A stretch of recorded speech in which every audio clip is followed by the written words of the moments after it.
a press conference that somehow voter suppression and vote buying may, and again, it's both explicitly stated but also implicitly transmitted, may have affected the outcome of the elections. Again, to our mind, is a case of sour grapes. And what they need to do is to engage in their own process of self reflection to determine exactly what they may have done wrong to place them in that position. We don't mind because we have done well and we have made our point and our case to the Jamaican people.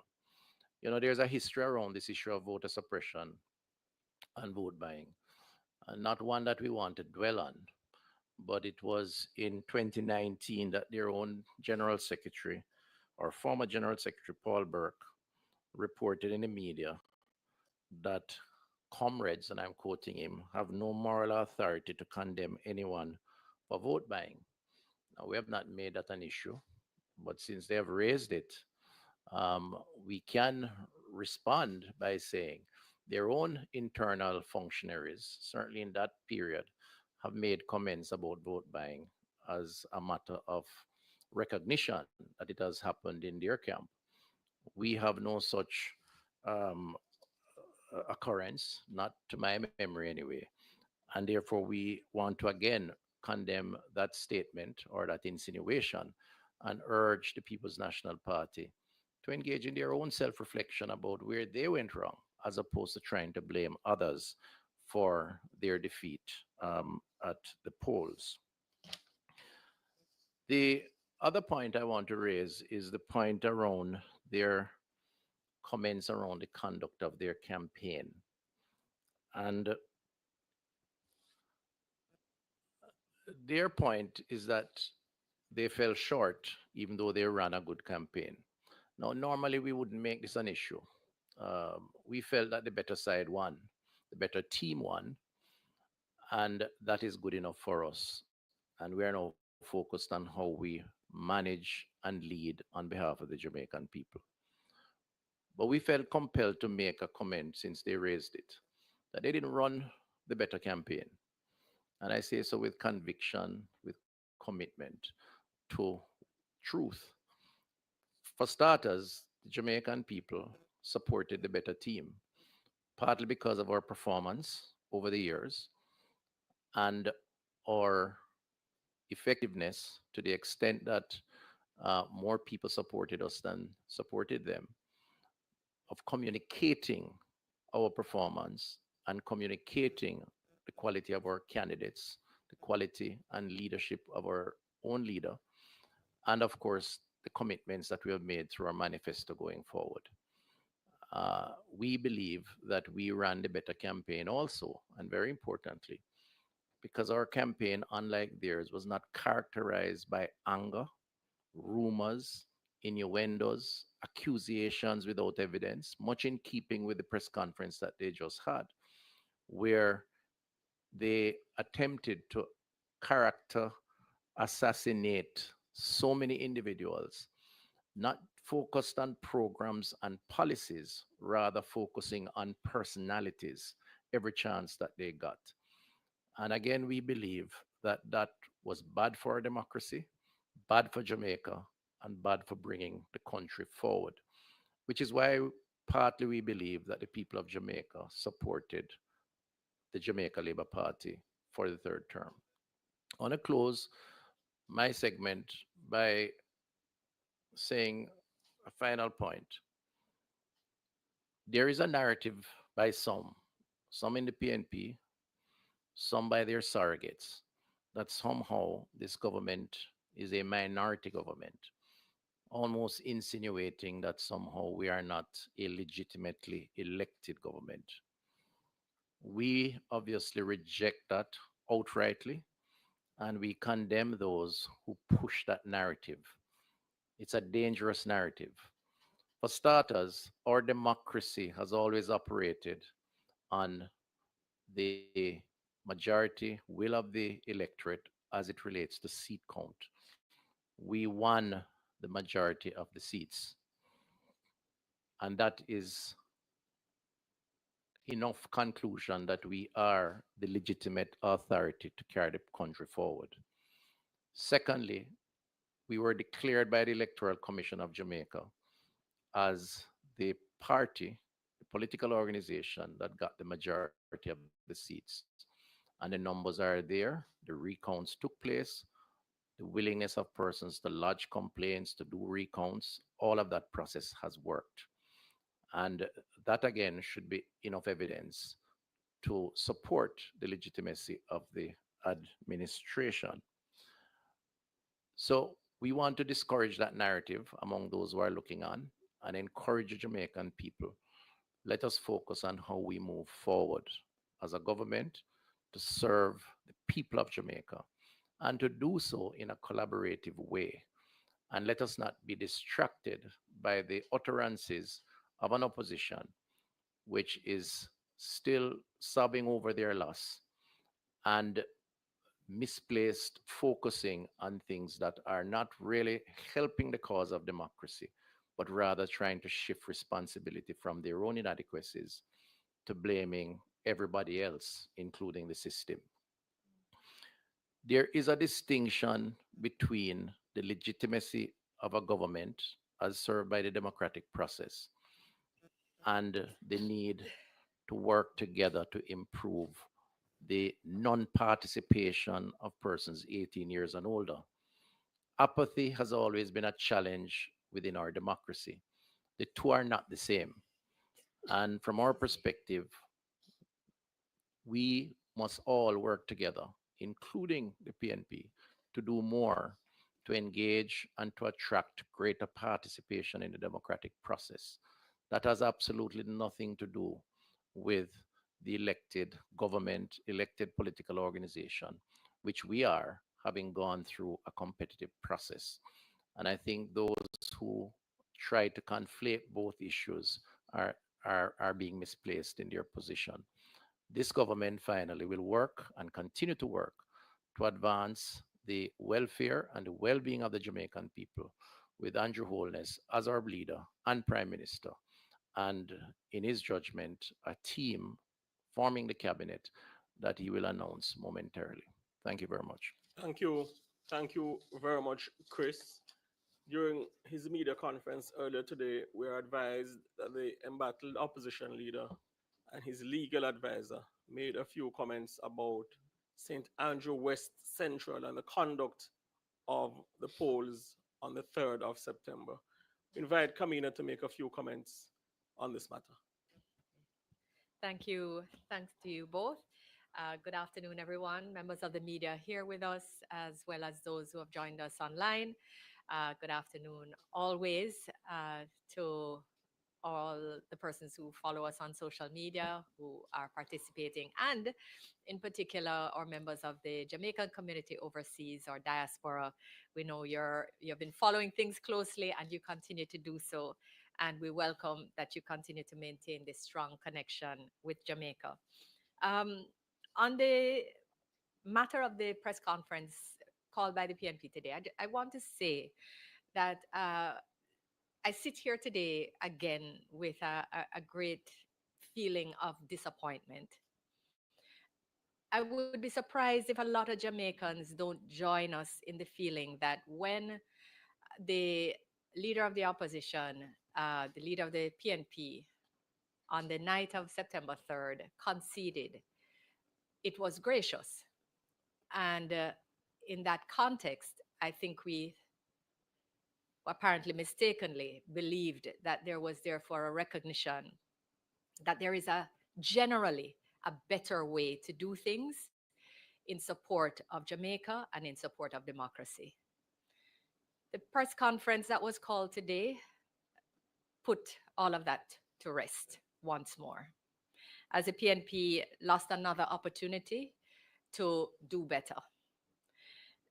The PNP has said they took the time to expressly state that they won't be filing any magisterial recount in any constituency. And for those who are not aware, normally that's the process taken where there's a close enough election for people to feel that if they follow the count really closely, that they may be able to change the result. So usually find that there are margins of less than 100, and in fact, usually significantly less than that. And a process, part of the democratic process, where the lawyers attend and ensure that the intention of the voter is seen. So they have said that they're not doing that, um, regardless of the fact, of course, that the time has already passed for them to have been able to do so. They took the time this morning to say they're not doing that.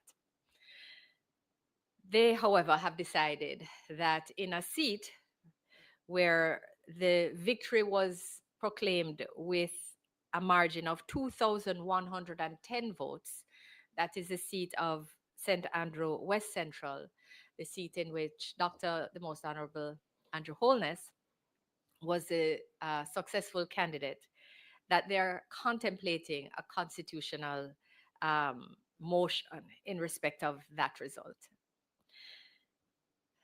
They spoke of irregularities, but gave no details of their allegations. They're broadly referencing social media again. Um, and it's difficult to say anything other than that the party finds the position taken by the PNP in respect of St. Andrew West Central to be baseless, to be frivolous, to be yet another indicator of a sense of desperation and an unwillingness to face the results and enter into introspection. The PNP not having exercised their right to file for a magisterial recount and to now take this position raises its own set of questions. And I just want to share a few more considerations why it is that we feel that this step is so wrong footed and unfortunate. Having consulted with the Jamaica Labour Party representatives on the ECJ, it's our information and our best information that the presiding officers, that the returning officer, and the electoral day workers deployed in the polling stations on election day, including those in West Central, that none of them reported any irregularities in West Central St. Andrew to the designated authorities. We're also advised that the Electoral Office of Jamaica's Election Center, where representatives of both major political parties sit, along with several wide ranging independent representatives, received absolutely no complaints about any irregularity in St. Andrew West Central on general election day. Furthermore, it's our information that the constituted authority, which has the power to stop the holding of an election in a particular constituency where irregularities are perceived, so they can actually do that in the course of the day.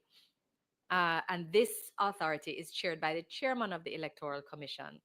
They also received no report of any irregularity in the constituency on election day. So the many or the several legal bodies or constituted bodies which are empowered to take decisions in respect of irregularities, none of them received any reports. The margin of 2,110 votes is similar to the margin that has been reflected in this seat uh, consistently since 2002. And in fact, in particular, in respect of the Seaward primary polling stations, which were the last ones to come in, I think everyone remembers the nail biting moments where the television stations had the prime minister as trailing, I believe was the language used, because those winning boxes were not in. And they're not winning boxes this election. Every election, the electors who vote in Seaward primary polling stations vote overwhelmingly in support of their preferred candidate, Andrew Michael Holness. And the PNP in those polling stations generally doesn't even get 100 votes. It's not unusual. You see it in constituencies across the whole length and breadth of Jamaica. There are some polling stations that vote overwhelmingly in support of a particular candidate. In the Prime Minister's constituency, see what primary polling stations do generally produce these very high margins. And the numbers are there. This is not, difficult research to conduct. I was trying to find my little graph because I had the chart, but unfortunately misplaced it before we sat down today. But the numbers are quite clear that this margin is not unusual, and this it's in that overall context, in the totality of those circumstances, that it's very difficult to say that the PNP's to say anything other than the fact that the PNP's approach today, the matter that they are contemplating, is without basis. It is mischievous and, again, demonstrative of an, a lack of readiness to lead. If they can't even lead in opposition, how could they lead in government when they really cannot take any opportunity to just be big? It's very disappointing. I want to raise one more issue, and this is one of particular legal concern for us. And in addition to the points which the chairman Tufton raised, the fact that we too have heard persons making allegations in respect of vote buying and voter suppression of the on the part of the PNP. But these are things that you wait to try to get evidence for. You make an inquiry, but nothing has really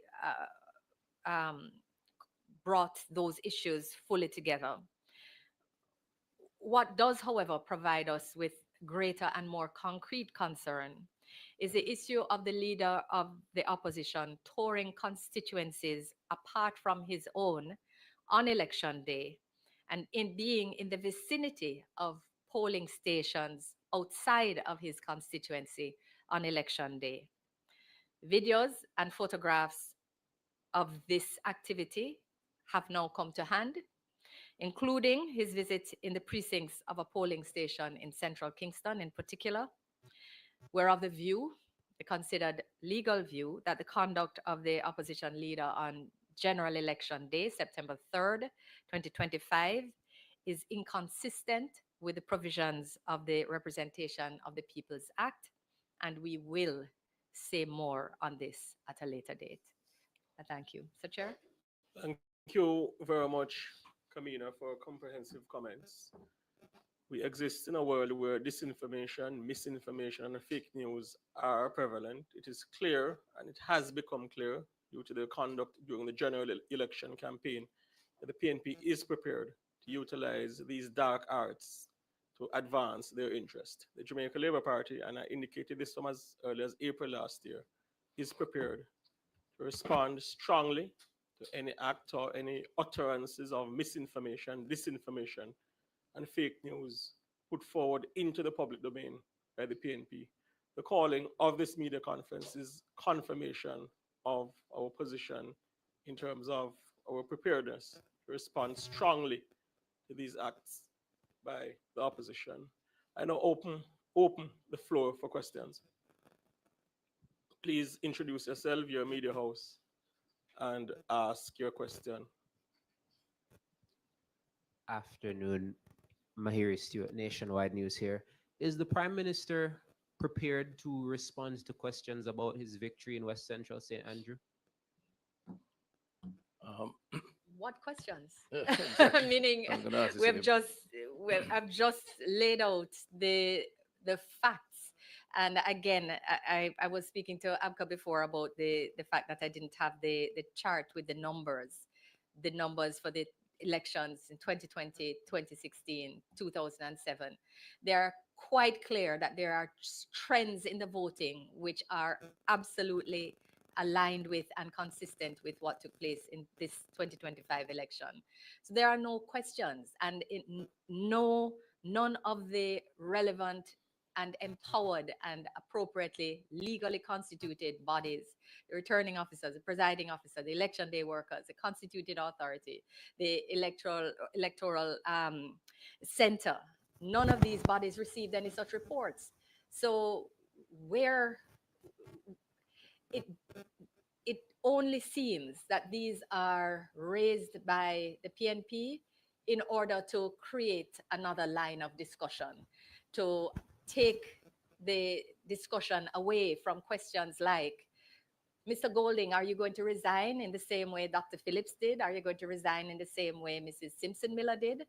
That type of question. That the GenSec, Dr. Campbell, having failed in your first bid as General Secretary of the PNP, will you resign? Will you offer it to your leader of the opposition? They want to take the media and the national discussion away from those questions. So they raise something which is quite frankly a non-issue. And it's why I took the time to point out that they have not taken action in the seats that it would be logical. So if you won or lost something closely, if you lost a seat closely, one would think you'd follow up with a magisterial recount to see what's possible.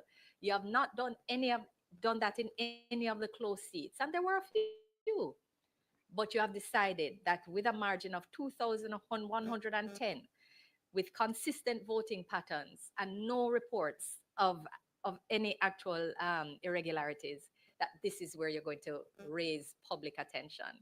It's nothing more than Can I, political mischief making. yeah, can I also say that this is a pattern by the PNP even during the campaign itself, where they try to define our agenda Mm. by raising these issues, and they've done it right through the campaign. It's been a characteristic feature. We, on the other hand, have maintained our focus on what our campaign is and what clearly is in the best interest of the Jamaican people. For the most honorable Prime Minister to give a response to this issue would be an insult to the people who elected him. It would be a distraction, an insult to the process that took him there and allowed the people who elected him to elect him. And frankly speaking, a distraction from the greater good that he must now serve as Prime Minister in driving the policies, the new vision, the programs to move us forward.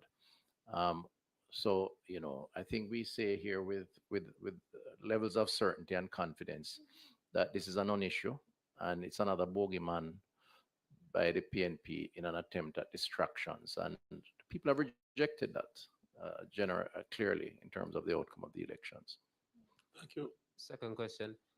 You mentioned Dr. Dayton Campbell earlier. In light of the comments he made at this morning's media briefing, do you believe that his tenure or his status as an ECJ commissioner is tenable? You know, the electoral process allows for the political organizations to determine who represents them. Um, the PNP should make that determination clearly.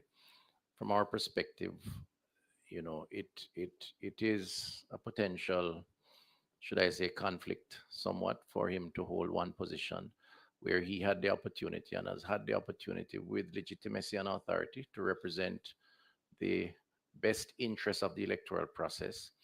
And while being there, is now using the opportunity to criticize the very entity that he was a part of.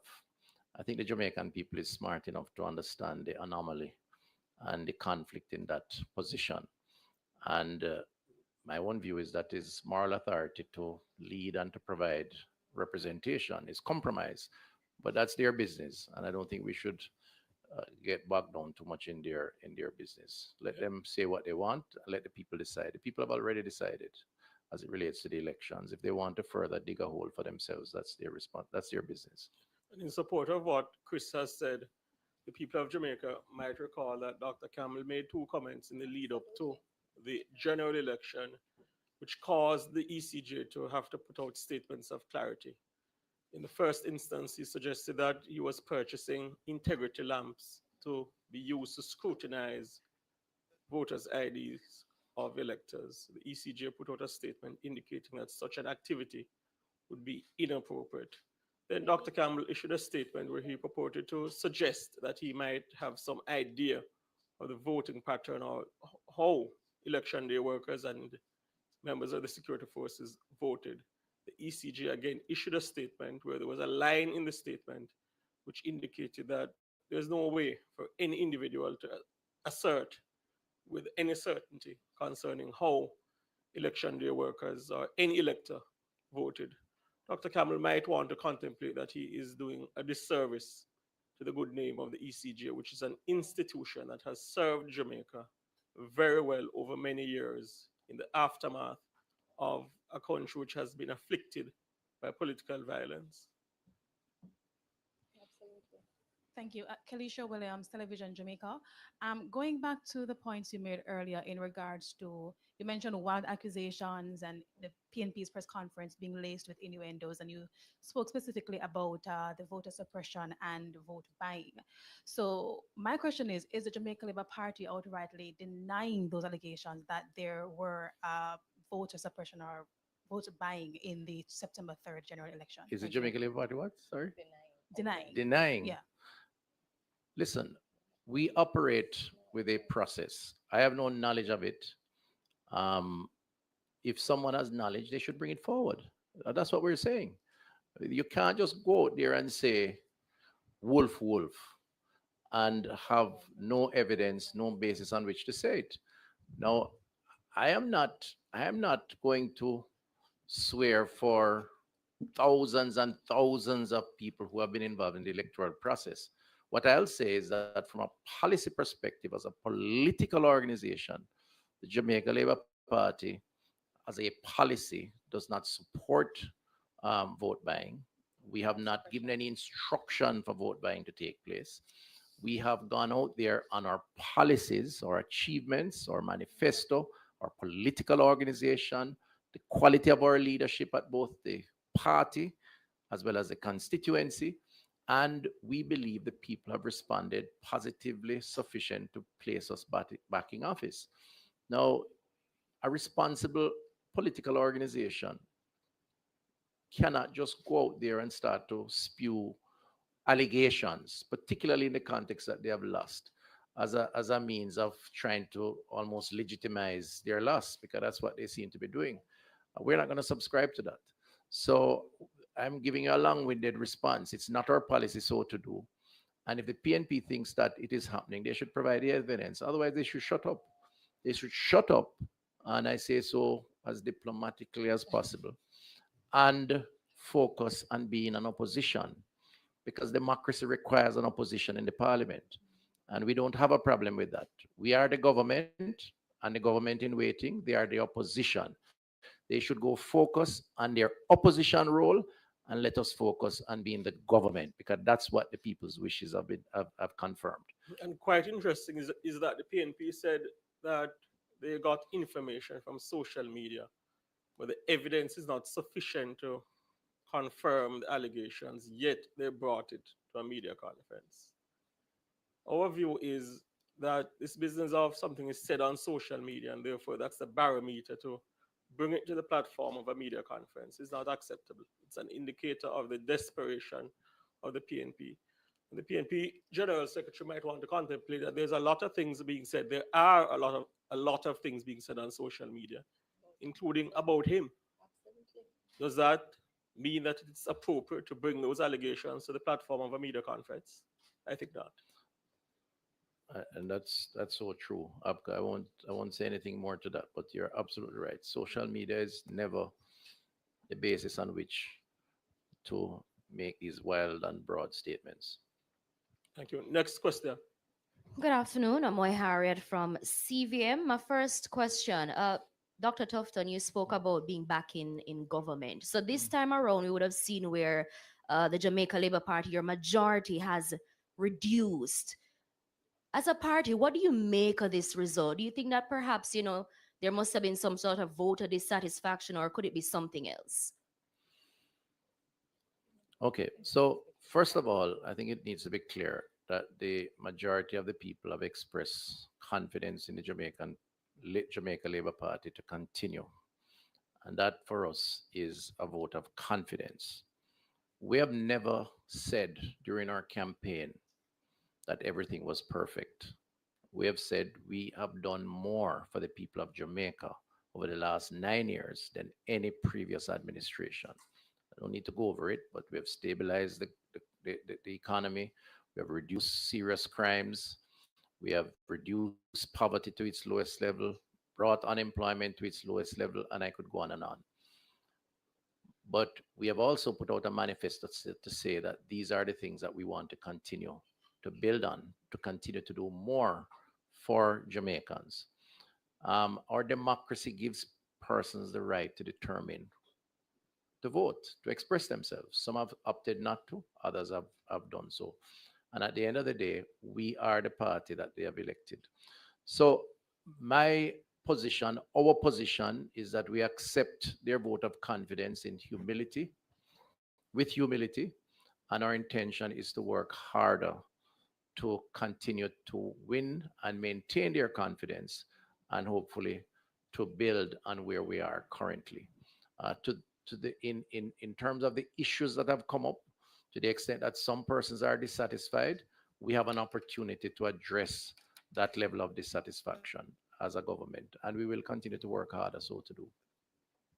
Senator Johnson Smith, earlier in response to Mahiri's question, you posed a few questions of your own regarding the resignation of Mr. Golding and Dr. Campbell. Is it, just for clarity, is it that you're saying that they should step down?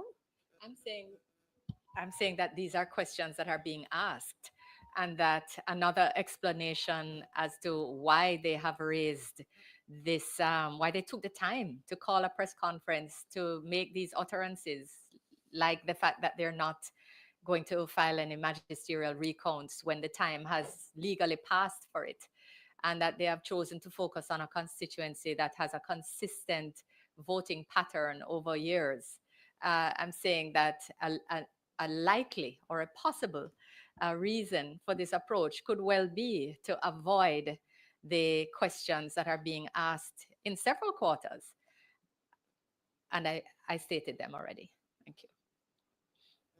And my final question, I believe the PNP recently called for an independent inquiry into the election following reports of long wait times. Does the JLP agree with this call? One, and two, do you subscribe to the school of thought that these issues on election day may have played into the low voter turnout that we would have seen last Wednesday? I believe It- Chris had commented initially in his opening comments about the matter of the call by the PNP for an independent inquiry, alluding to it as a smokescreen. But if he has any follow-up comments, I invite him to make that. well, I'd only add that it there is automatically a period of review after every election. I believe the Electoral Commission will engage that review. Both members representing both political organizations, as well as the independent members, will be a part of that review. The JLP is still, assessing. We are confident enough, and as certified by the Electoral Commission, that the JLP won the election decisively, and we are looking forward to serving as a government into the third term. Beyond that, any review that takes place will consider all factors, and that has to be allowed, that process has to be allowed. What we will not accept and we reject, whether it is implied or it is stated, as came out at the PNP's conference, is that somehow their chance of winning the election was because of either malpractices, vote buying, or slowness of voting. We're not accepting that at all. And the Electoral Commission clearly has not accepted that. And it would be an insult to the Jamaican people, and it's certainly a discredit to the PNP to push that narrative when what the people want now is how we're going to continue to solve their problems. And Absolutely. that's what we are focused on. Yeah. Getting our prime minister duly inaugurated, our ministers, based on his own judgment, a cabinet constituted, and the rest of us as supporting team members supporting the government in a collaborative way for the benefit of the people of Jamaica. That's why I say the PNP needs to, you know, we understand the hurt, we understand their disappointment. They need to go lick their wounds and go behind closed doors and reflect and kind of wheel and come again. Guess what?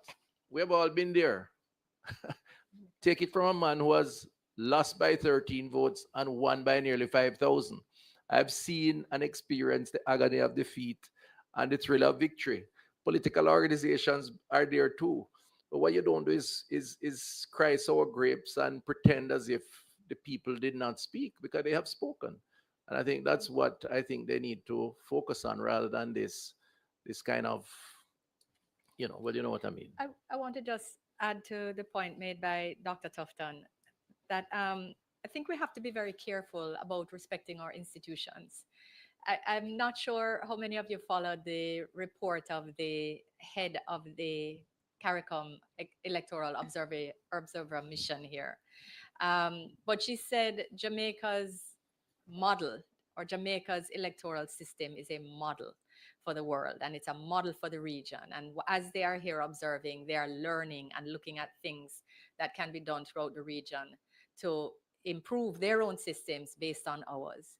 We have strong institutions, and a part of that is because they are respected. The people who participate in them, both the political representatives and the independent, operate with a level of integrity that allows the system to function with reviews and continued learning from its processes. Part of that is also having international observation. So we had the CARICOM mission here, we had the OAS mission here, we also had CAFE. All of these bodies have said that the election was well run, that there was no hiccup and no irregularity, no issue that would have affected the result in any way. And it was one to be recognized as a successful election. And it's in that context that it's so surprising that the PNP would still want to bring this position in calling for an independent review. Are they saying that CAFE is not a sound institution? Are they saying that CARICOM should not send electoral missions because their report is not sound? Are they saying that of the OAS electoral mission, observation mission? What are they saying? I think Jamaica needs to really take a step back and start to evaluate what the approach that the PNP has to national issues like institutions and like democracy. They say one thing and then they undermine right beside it, and it is unhealthy and disappointing. And I really am hopeful that that they will introspect, notwithstanding having had a press conference, that they'll introspect and maybe take some advice as to whether this is in fact the best route for Jamaica and the best route even for them as a party at this time. And just before we close, another narrative pushed by the PNP during their media conference was that this was a close election. Yeah. No doubt that narrative was pushed by Mark and Date in a bid to stave off talk in their party about a potential challenge or new lead or calls for new leadership in their party. But a couple of facts must be placed on the table. The Jamaica Labour Party won the election by a comfortable 7 seats. We won the popular vote by over 10,000. And every political pundit who knows politics in Jamaica will know that there are several seats that you look to in a general election to decide or to evaluate where the election is going.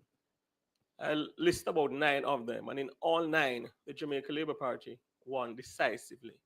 Whether you call it weather vane seats or swing seats, the Jamaica Labour Party prevailed decisively. East Rural St. Andrew won by over 800 votes. Southwest St. Elizabeth won by 1,240 votes.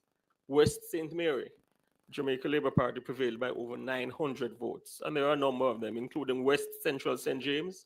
The Jamaica Labour Party won by 700 votes. If you look to St. Anne Southwest, the Jamaica Labour Party won by over 2,170 votes. St. Anne Northwest, the Jamaica Labour Party's candidate, Crystal Lee, won by over 500 votes. So the attempt by Baden Campbell and Mark Golding to suggest that this was a close election and they just fell short is another bid by the PNP to pull the wool over the eyes of the people of Jamaica. And some clarity must be had. This was not a close election. The people of Jamaica decisively rejected the lies and misinformation from the PNP and chose the party of Dr. Andrew Holness, the Jamaica Labour Party, which has been putting forward policies which are in the best interest of Jamaica. On that note, we thank the people of Jamaica again for their support. We thank them for supporting the Jamaica Labour Party, for choosing Jamaica and for choosing the Jamaica Labour Party. Thank you much to members of the media who attended this media conference, and for those of you in Jamaica and overseas who tuned in. We appreciate your listenership and your viewership. Have a very good afternoon.